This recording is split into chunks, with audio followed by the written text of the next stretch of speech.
น้องตาพยานบ่เอาบ่ย่านนะเคยไปแล้วเบิ้งสาวโทกอดกบมะขามอีกกูมีคู่กอดป้อสุดยอดสาวลาวขึ้นกบมะขามนะทุกคนเอามะขามมากินเอาดอกมาไหมสาวโทเจ้าคือบ่ได้นุ่งสิ้นเอานุ่งสิ้นมันคักกว่าฟู้เบิ้งลิงนะประตูไปน้องลิงใหญ่บ้าเวลาขึ้นนี่เอาหัวขึ้นก่อนเวลาลงนี่เอาก้นลงก่อนเนาะ เอาล่างลงก่อนนี่เห็นบอกทุกคนครั้งแรกที่ได้เห็นสาวลาวขึ้นกงมะขามเจ้าชิลี่โอ้แหลกดีเนี่ยปลาใช่บ่แซ่บบ่โอ้ นอนตอนนี้น้องกะสิเสริมสวยก่อนโอ้เอาพวกกับนุ่งเซนมีแต่พวกนุ่งเซนเอาพวหันถ้านุ่งโชคเนี่ยบ่ได้บ่บ่ได้ถ้าพวกบ้าเฮาบ่ได้มักบ่ยังลูกนะลูกบ่ได้เลยงานครับพ่อบ้านถึกใจลูกเลยโอ้เขาบ่ปลุกตัวลูกกันโอ้พ่อบ้านถึกใจคำว่าถึกใจดิไปนำกันบ่อยากไปบ่อยากไป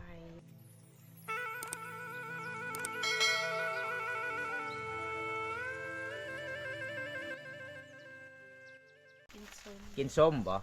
โอ้มะเขือแห้งบ่นี่บ่โอ้เอาเพราะว่าใกล้สิฮอดอากาศมันเริ่มหนาวผู้สาวก็อยากกินส้มกินเมี่ยงได้เพิ่นว่าพี่น้องเลยถ้าบ่กินเพิ่นว่าหนาวแห้งบ่มีคู่กอดเนาะเพิ่นฮะใส่เตะอะไรก็ไปขอโทษใส่เตะใส่แต่หิ่งบ่เป็นหยังหิ่งน่ะหินน้องใส่แต่ขิงเหมือนว่าโอ้ยขิงบ่น้องขิงภาษาผู้ไทยก็หิงกันเลยขิงบ่เฮาเนาะขิงบ้านเฮาเอิ้นว่าทรายเนาะเอาเจ้าสิตามเจ้าสิชมยังบ่ได้ไปเก็บมะขามเอาตอนนี้สาวโทกาสิพาบ่าวตาไปเอามะขามเพิ่นว่าเอามะขามใดปีนกบมะขามใดเนาะอยู่ไสเนาะตอนนี้เฮาไปเอามะขามอยู่ไสเนาะแคมเซ่เนาะอ๋อมื้อนี้น้องกะคิดฮอดหลายชาวไทยเนาะมื้อนี้เนาะไปผู้เดียวตลอดทุกคนมายามสาวโทมื้อนี้กะน้องกะอยู่ผู้เดียวเลยทุกคนในคิดฮอด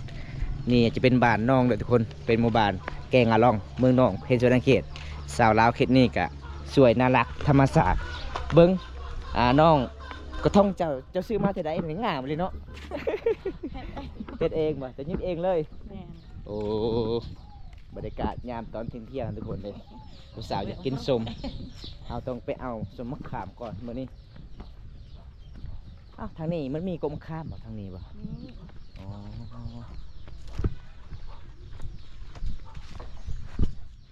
หมู่บ้านน้องนี่ตั้งลายหลีเนาะเบิ่งเขาเจ้าตั้งเฮือนติดกันเลยโอ้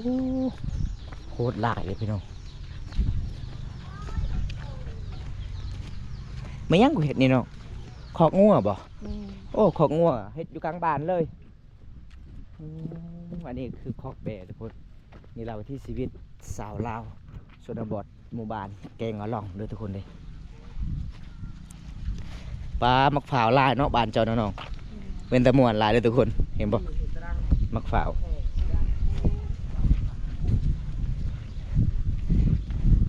มื้อนี้ก็สิตามเบิ่งสาวโทไปเอามะขามเนาะหรือว่าน้องสิผาบำตาเข้าป่าหรือบ่ บ่ได้ลายบ่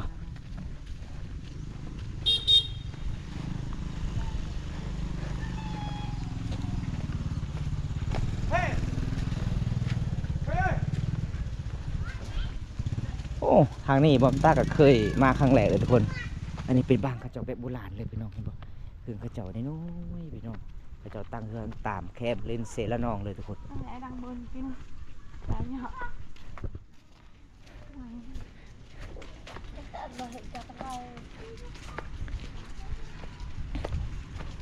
บันส่วนเฮ้จานเอาไปนั่งไม่ตายเลยตาครับตายพ่อในเบรตุนเนี่ยเว้ยเอาขึ้นได้บ่ปูมะขามโคตรสูงเลยทุกคน โอ้สะพานขั่วแกงอะล่องอยู่ทางลุ่มเด้อพี่น้องป้าสุดยอดหลายเลยพี่น้องเอ้ยดาปืนล่ะเอาน้องโทวาวาทาอยู่นี่ก่อนเด้ออ้ายปลาคือมีดาวเจ้าโททางล่างเจ้าคือมีดาวสาวโทวาวาขึ้นเอามะขามก่อนจากบาทปลาเจ้าเคยขึ้นบ่น้องจุดนี้บ่เคยโอ้เอาแต่ว่าเคยเบิ้งสาวโทกอดกบมะขามอีกบ่มีคู่กอดป้อสุดยอดสาวลาวขึ้นกบมะขามนะทุกคนเอามะขามมากิน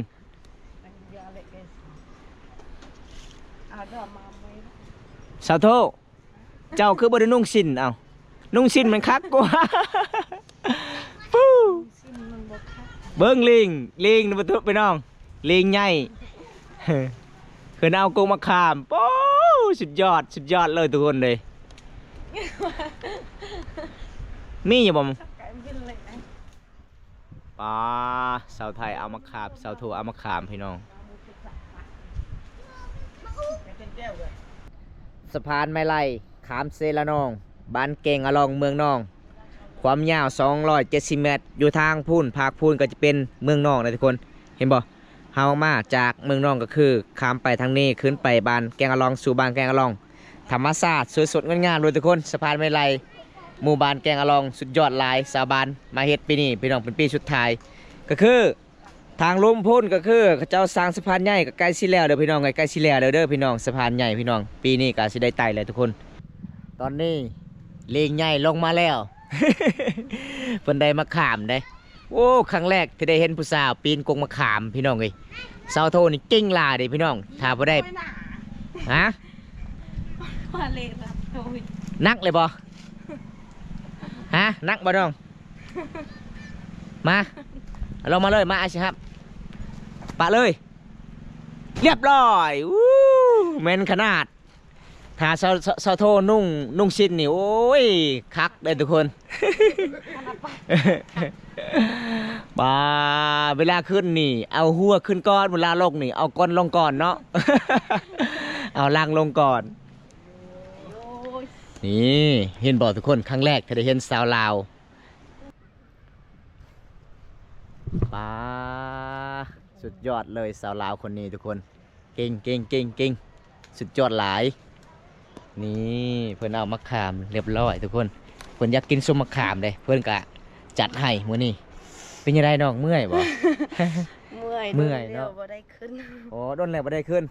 เป็นยังไงโตหาวนักอะไรเนาะ ลูกใช่สิเฒ่าน้องเคยขึ้นจักเถื่อแหละกุ๊กใหม่นี่นะตลอดเลยบ่โอ้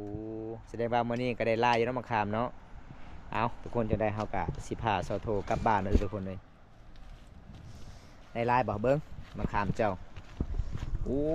มีตัวบักใหญ่ๆไม่อยากเก็บลายโดยเพิ่มพลังก่อนจากบาทเพิ่นว่าถ้าผู้ใดอยากกินมะขามมาบ้านสาวโทเด้อสิขึ้นไปเก็บให้ถ้าผู้ใดอยากกินปลาทูก็คือมาบ้านบาบนตา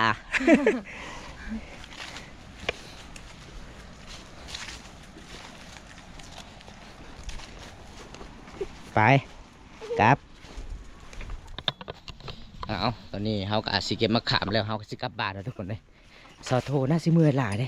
แต่น้องก็สู้ชีวิตเดี๋ยวพี่น้องผู้หญิงบอมตาก็เห็นครั้งแรกขึ้นปีนกกมะขามเอามะขามเก่งหลายเลยทุกคนอันนี้จะเป็นบรรยากาศในหมู่บ้านแกงอลองเนี่ยพี่น้องหมู่บ้านแกงอลองเลยเห็นบ่มื้อนี้ก็ฝนฟ้าอากาศก็แจ่มใสการฮ้อนหลายส่วนลายนี่น้องกินมะขามเนี่ยตำเอาหรือว่าจำเอาเนาะคันตำนี่ซุ่มหลายเนาะโอ้เวลาเขาตำนี่เขาไม่ได้ใส่แบบผักขะแยงบ่เนาะโอ้กินแบบธรรมชาติเลยใส่ตะเคียนอย่างเดียวกินเลยมะเขือโอ้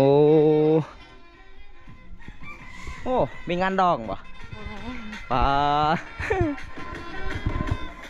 นี่ผู้บ่าวเปิดเสียงเพลงเป็นแต่มั่วนะพี่น้องเคสนวดบ้านเฮาได้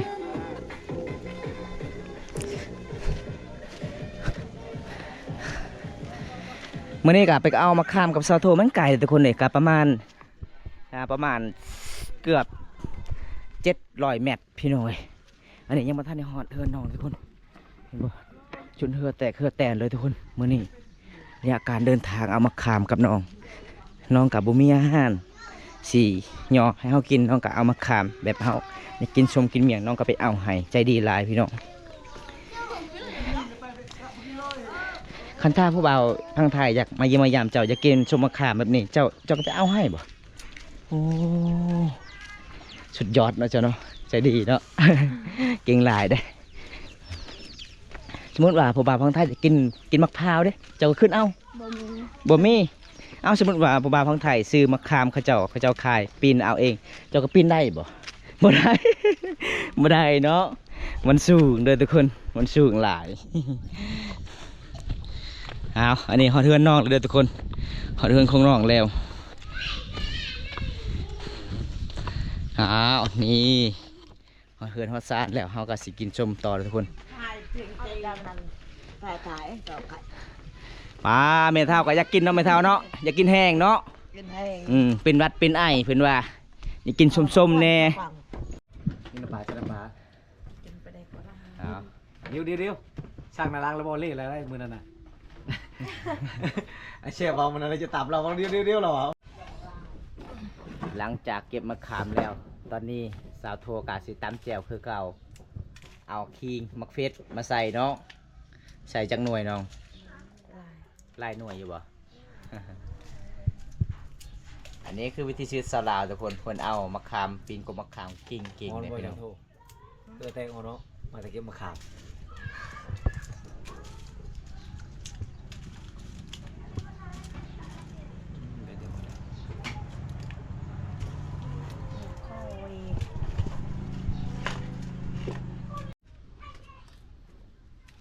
แสดงว่าซากของซาวโทนี่ตำมึงใดก็ได้เนาะโอ้เขตชนบทตำแบบนี้ทุกคน ตามแล้วบุรี ตำเลย รีบอกมาดีกว่าบุรี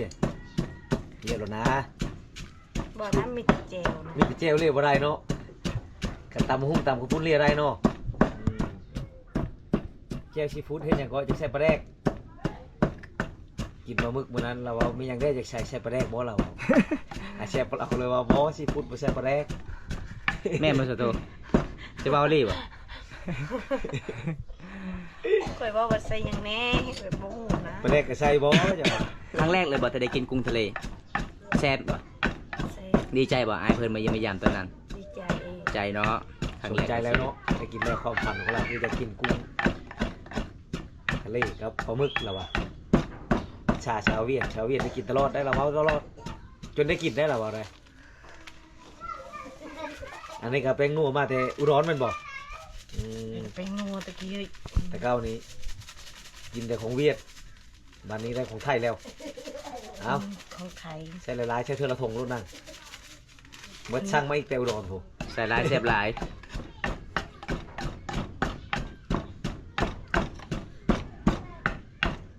ก็เวนจะใส่เกลือใช่แล้ว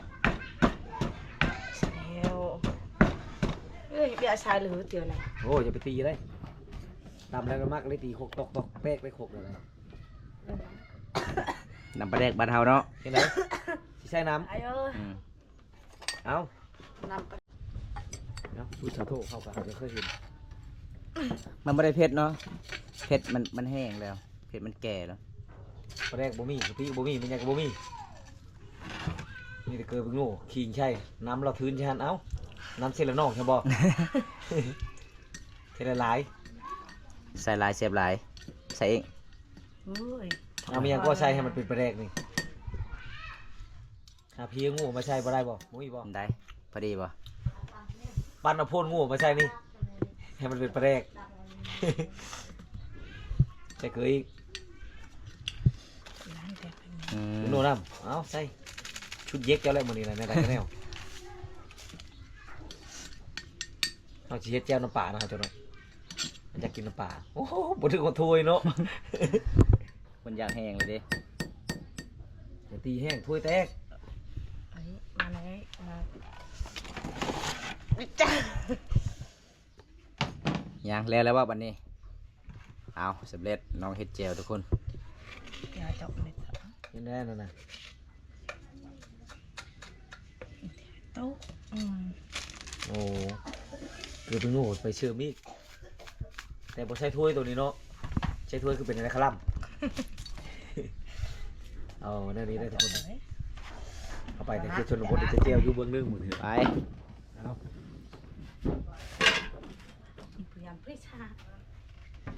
นี่น้องก็สิ เข้าอยู่นั่นหลังบ้านบ้าตาเบิ้ง ใส่มะขามหั่นน่ะได้แล้วปลามะขามเฮานะ เดี๋ยว เอามาทุกคน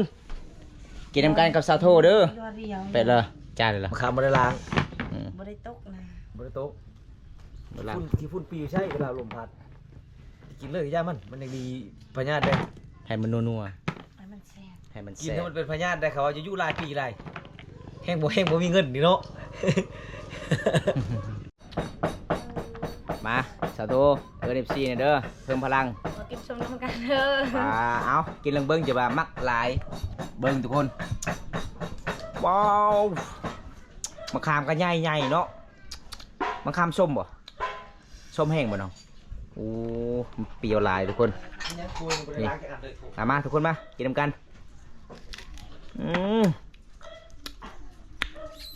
อ๋อยเบิ้งสะโทกินคือแซ่บเอาแจวเผ็ดละลายก่อนมาทุกคนมา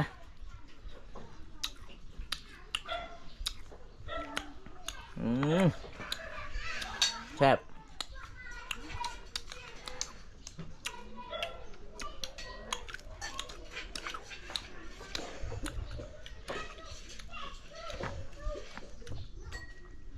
ทำบริษัทผักขะแยงเนาะตำใส่ผักขะแยงแซ่บมันมีปลาแดกเลยทุกคนมีแตีเกลือตีนัวมะพริกแล้วก็ขิงกินไปเลย บ่เคยกินผักกระเนียง บ่เคยกินบ่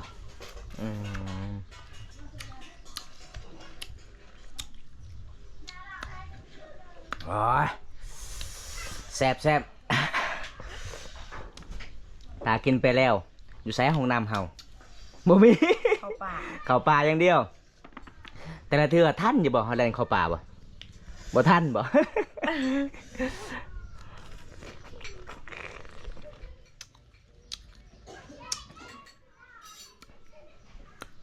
เจ้าน้ำปลาสุดคือตัวอุ้ย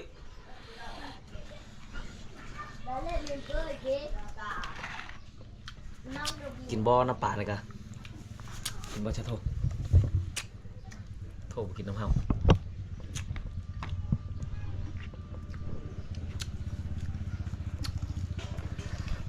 เป็นตาเชฟเจ้ากินเนาะกินบ่ตา บ่ เจ้าน้ำปลา เอาถูกซอโทตามอีกเพิ่นว่ากินอันนั้นบ่แซ่บเพิ่นใส่มะเขือกับมันสำปะหลังแจวขิงไปพร้อมแล้วแต่ผู้มักเลยทุกคนเราเคยกินมันแซ่บมันซอโทแล้ว บ่เมาบ่จะใช้มันนะชะโท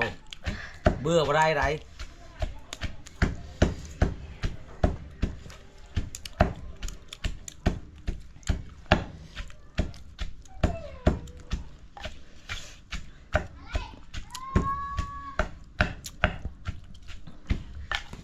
เสียงจะต่ำเนาะเป็นระยะพกแพกแห้ง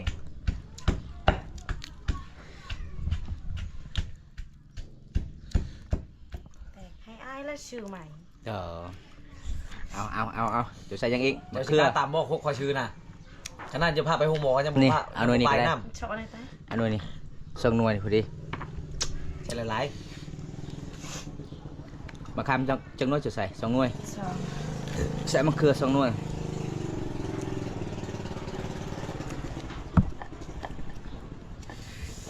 อร่อยมาก เห็นมะเขือ2หน่วยนะแซ่บหลายเลยทุก ๆ ค คน นมาทันได้กินเท่ากับเชฟเลยเนาะมาบุญตากะ บอน้องใส่มะขาม2หน่วยมะเขือ2หน่วยเด้แต่อายเห็นนี่แซ่บมะขาม2หน่วยกับมะเขือ2 ใช่ หน่วย คู่ อายเขากินได้บ่ซาวโทมะเขือ ได้ อ๋อไอ้รีบบ่ปลาเป็นตะกินเลยทุกคน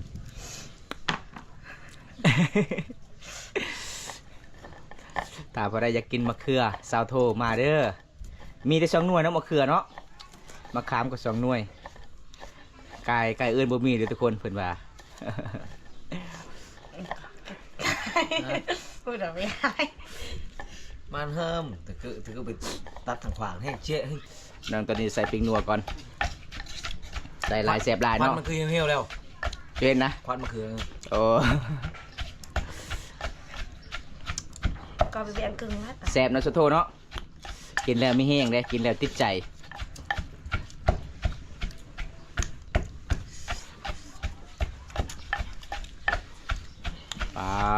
เบิ่งทุกคนมาไปยาก เส้นน้ำเปล่า เอาซีน้ำเบิ่งเป็นยังไงน้องโอ้ เสร็จตัวอีก พอดีป่ะ นั่น นี่ ซึ่งกะหรี่เขาบอกนะใส่เพิ่งนัวอีกบ่นี่บ่ใช่ไร ใส่ลายเป็นเข้มเลยพอดีแล้ว พอดีป่ะ ชุดเราโลนะให้ตามใจเจ้ารถ นี่นะ ทั้งยังบ้าบุญตานะรถเจ้าจะพึกจะมดกลับนะใช่แล้วยกไปบ้าบุญตากินผู้เดียว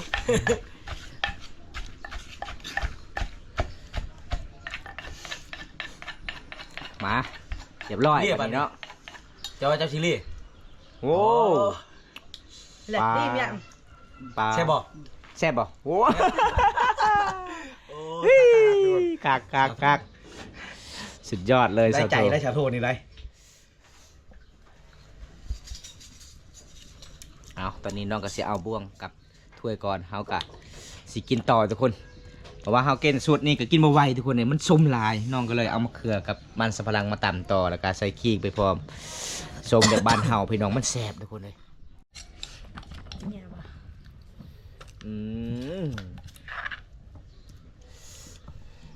บัดนี้น้ำน่าจะแซ่บอยู่เนาะบัดนี้เนาะตัวใส่มะเขือ2หน่วยเด้เป็นยังไงบ่าวแกว่าไรแจ้งว่าเชิญมะเขือ2หน่วย จัง แจ้งกะลีรอ ความเหี้ยวเลยนะ โอ้เอาทีมงานเฮาเบิ่งมะเขือน้องใส่2หน่วยรีรอเพิ่นว่าแซ่บกินแล้วแซ่บอีหลีทุกคนนี่ จะละ มาพี่น้องมากินนี่คือเก่าพี่น้องเอ้ย เดินมาเด้อ เพราะยันเบื่อแต่มันเนี่ยบ่เบื่อดิ มันจะ มันสำพลังคนตะงอน มันจะก็ มา ไม่จ่าย บ่มี ลองเบิ่ง นะมันเขาเองนะ โอ้โห ชมดินั่งชมดู ชมเนาะ แค่อะไรมะขาม อืม ช่องนวลเขาใส่อันนี้ใหญ่ๆนะ มันชมน้ำเกลือไอ้นี่ แซ่บเนาะ แจ๊บบ่จะโทโอ้บวงมีกับบ่ใช้บวงเจ้าเนาะมือรถ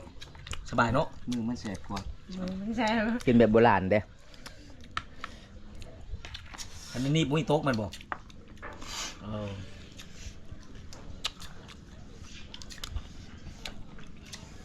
จุบขนาดมือเลยกันเนาะจุบมือใครเลยจุบบอก อะไรเดิมมาเนี่ยจวดเด้อ นี่ทุกคน เห็น บอมตาสังเกตลองเบิงสาวลาวนี่เขาเจ้าเวลากินส้มกินเมียงเขาจับดื้อมือก็คือ เขาเจ้าเคยถนัดแล้ว แต่ยังน้อยๆทุกคนเขาเจ้าบ่มีหมู่บวงในเขตสรุปบ้านเฮาน้องโซโทเนาะเวลาขึ้นข่าวเอาด้วยมือเลยมันจกก็คือแบบแยกคืออีก อินเดียคือกันทุกคนทั้งแบบนี้แหละครับน้องเวลาเขาเจ้ากินข้าวกินน้ กินช่วงเก้งเลยฉันโตจักถือผ้าดีนะลูกปลาขยองเจ้าลงช้อนอยู่ที่บอกปลาต่ำเจ้าของเธอมันต่ำได้ลูก หรือลูกรถเจ้าลูกปลา ำเบิ่งโซโทกินแซ่บแท้แซ่บหว่าพี่น้องเอ้ย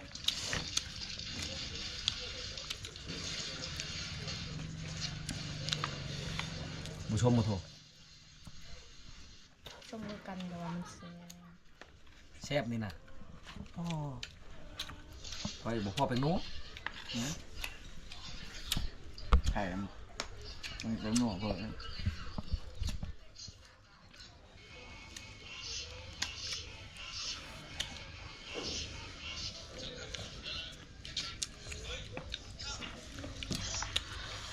เมื่อคืนนี้มีหนามเว้ยปักมือกินนี่นะบ่มีหนามคืนนี้ตึงตัง เป็นแต่แซ่บนะโซโทจะกิ กิ น น เนาะ ก็มีน้ำเนี่ยจับเบิ่งนี่ กินแท้กินหวานเลยทุกคน ก้มบ่ บ่ได้เอิ้น FC หรอบ่จะกินผู้เดียวเลย ลืมเลยนะ เอาเอิ้นได้ไหม ล มาเด้อกินชมนำกันเด้อ นี่ FC น้ำลายออกแล้วตอนนี้ เย้พี่น้องเอ้ยยอมรับว่าน้องเก่งหลายเด้น้องปิงกุ้งปีนกกใหม่ก็เก่งเฉพาะน้อง โอ้แล้วเลยขึ้นจับให้จะบอกตัวขึ้นนะ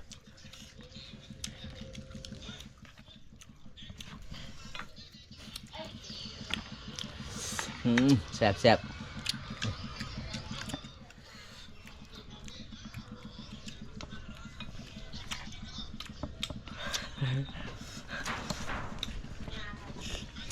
จ้า จ้ามันเอาเลยมาต่อเลย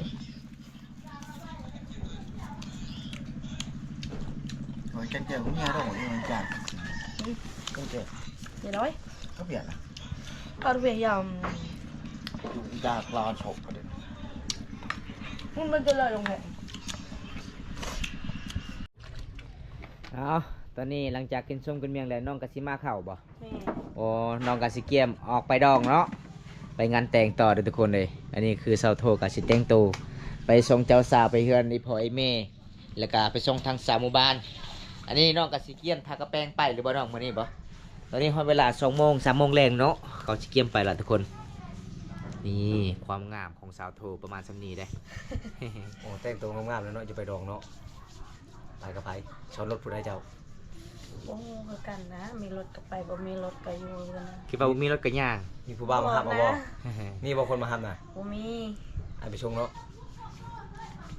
บ่อยากไปในชาโทเลยขนาดบ่สบายเฮาจะไปชงอยู่ห้องหมอแล้วบ่ไป สาวโททางเดินไอถามคันท่าสมมุติว่าบ่าวแก้วกับบ่าวต้าขันอยากไปส่องน้องสิเลือกคนใดคันท่าน้อง น้องจะไปได้ฮะ เฮ้ยจ้า ฮะสิเลือกผู้ใดสองคนเฮานี่ ไปกับไอ้ ไปกับค่อยแน่ มุก เป็น เด็ก ยัง รอบ่ เป็นยังเจ้า มุกแดงนะ เจ้าคือบ่อยากไปกับมุกแดงบ่เชื่อใจบ่ย่านเลย บ่ตามบ่ย่านบ่ เอาบ่ย่านนะเคยไปแล้ว นี่ โอ้ 30 เคยแล้ว เทื่อแล้วเนาะไปเนาะแต่บ่ ไอ้ เป็น บ่รอ ไง บอลได้เดี๋ยวนี้น่ะฮะหายได้เดี๋ยวนี้ได เจ้าสาวโททุกคนเลยตอนนี้น้องก็สิเสริมสวยก่อนหลังจากนั้นน้องก็สิเดินทางต่อ หลวงปรัง มันไปมื้อแรกนี่ผู้บ่าวก่อนนี่ร้อนมาเลยน่ะมันเลยติดผู้บ่าวพุ่นโอ้กลิ่นหอมเนาะมันยังจะท่านี่นะเอามันอยู่ถุงยางคิดว่าเป็นอยู่กับอยู่หยังมันยังนี่นะ ความงามบ้านเอากับ ขี้ บ้านชำนี้เนาะถ่า ครีมขาว ทุกคน เขมิ้น งานแบบธรรมศาสตร์เลยสาวโทคนงาม ขาวใช่เลย แล้วเหรอวะถ่าบัตรชำนี้โอ้ ไปชุดนี้เลยบ่ ว่าไปเนาะ ใส่ชุดได้ไปนี่ จุดไหม ชุดใหม่อีก ชิ้นหรือชง ชง ชง ส่งถ้าเอาผัวต้องนุ่งสิ้นก็คือถ้าเอาผัวต้องนุ่งสิ้นอย่างเดียวเนาะโอ้ เอาพวกก็นุ่งเส้นมีแต่พวก มีแต่ผัวนุ่งทรง บ่เฮานุ่งเส้น อืม เอาผัวหัน ถ้านุ่งทรงเนี่ยบ่ได้บ่ บ่ได้ ยันโพดึงยากเอ้ย เป็นผู้สาวนุ่งเส้นยันผู้บ่าว โอ้ยามผู้บ่าว ไปนอนเด้ เออ ยันผู้บ่าวดึงลูก คืน เออ ยังกลางคืน ยันจังนั้นผู้บ่าวไปเล่นกลางคืน เอาดึงลูกหรือดึงชิ้นออกพร้อมบ่ได้เลยเนาะ นุ่งทรงสบาย คือเฮาบ่อยู่ลูกเขาต้องดึงแม่นบ่เวลาเฮาไปชงเจ้าสาวมันหลายคนเด้เนาะทั้งผู้บ่าวมาไกลทั้งผู้บ่าวอยู่ในบ้านหั่นจะเป็นในลูกแล้วมักบ่มักคือดองลูกเนาะนี่เจ้าบ่มาเจ้าท่าผู้บ่าวอยู่พุ่นแหละเจ้าน่ะแสดงว่าเจ้าก็มักคือกันแบบนั้นน่ะบรรยากาศแบบนั้นเจ้ามักคือกันมีผู้จับแขนดึงลูกจับแขนบ่ลูกจับดึงขาอีก ถ้าผู้บ่าวเฮาบ่ได้มักบ่อยังลูกนะ ลูกบ่ได้ได้งาน ครับผู้บ่าวสิถึกใจลูกเลย โอ้ เขาบ่ปลุกก็ลูกก็ โอ้ เขาบ่ปลุกก็ลูก คำผู้บ่าวถึกใจคำผู้บ่าวถึกใจดิไปนำกันก็บ่อยากไป บ่อยากไป ลูกคือเคยแต่ว่าบ่อยากไปเนาะ โอ้ เคยแต่ว่าบ่อยากไปนํเลย ไอ้ก็มีเมียแล้วนะ บ้าบุตาก็มีคือกันเอ้า บ่มีเนาะ เจ้าชีวันบ้าบุตาก็มีคือกันเจ้าชีวันได้ปานนี้นะเจ้าเลือกปฏิบัติแล้วจะไปนำบ้าบุตาบ่อยากไปนำคอย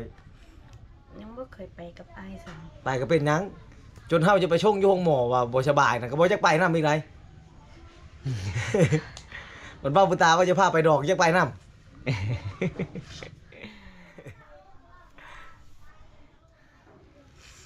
เอาโซโทตอนนี้เฮาก็สิเยี่ยมไปเลยเนาะมื้อนี้ก็เฮาก็สิปิดคลิปก่อนเด้อทุกคนถ้าพอได้รับชมคลิปแล้วก็ฝากกดไลค์กดแชร์กดติดตามสาวลาวบ้านเฮาน้องโทคนงามยังโสดสาวสวยประจำหมู่บ้านประมาณสักนี้พี่น้องน้องแต่งตัวงามแบบบ้านๆงามแบบธรรมชาติเด้อทุกคนคลิปหน้าพบกันใหม่ขอกล่าวคำว่าสบายดีบ๊ายบาย